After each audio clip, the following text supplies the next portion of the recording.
جو کچھ آسمانوں اور زمین میں ہے سب اللہ ہی کا ہے. بے شک اللہ بے نیاز ہے، لائق حمد و ثنا ہے. اور اگر یوں ہو کہ زمین میں جتنے درخت ہیں سب کے سب قلم ہو اور سمندر کا تمام پانی سیاہی ہو اور اس کے بعد 7 سمندر اور سیاہی ہو جائیں تو اللہ کی باتیں یعنی اس کی صفتیں ختم نہ ہوں.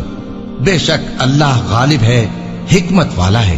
اللہ کو تمہارا پیدا کرنا اور جلا اٹھانا ایک شخص کے پیدا کرنے اور جلا اٹھانے کی طرح ہے. بے شک اللہ سننے والا ہے، دیکھنے والا ہے. کیا تم نے نہیں دیکھا کہ اللہ ہی رات کو دن میں داخل کرتا ہے اور دن کو رات میں داخل کرتا ہے، اور اسی نے سورج اور چاند کو کام میں لگا رکھا ہے. ہر ایک وقت مقرر تک چل رہا ہے. اور یہ کہ اللہ تمہارے سب اعمال سے خبردار ہے.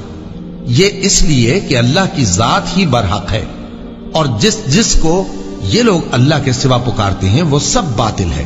اور یہ کہ اللہ ہی عالی رتبہ ہے، گرامی قدر ہے. کیا تم نے نہیں دیکھا کہ اللہ ہی کی مہربانی سے کشتیاں سمندر میں چلتی ہیں تاکہ وہ تم کو اپنی کچھ نشانیاں دکھائے؟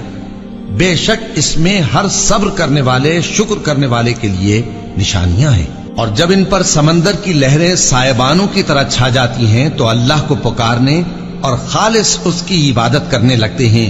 پھر جب وہ ان کو نجات دے کر خشکی پر پہنچا دیتا ہے تو چند ہی لوگ انصاف پر قائم رہتے ہیں، اور ہماری نشانیوں سے وہی انکار کرتے ہیں جو عہد شکن ہیں، ناشکرے ہیں.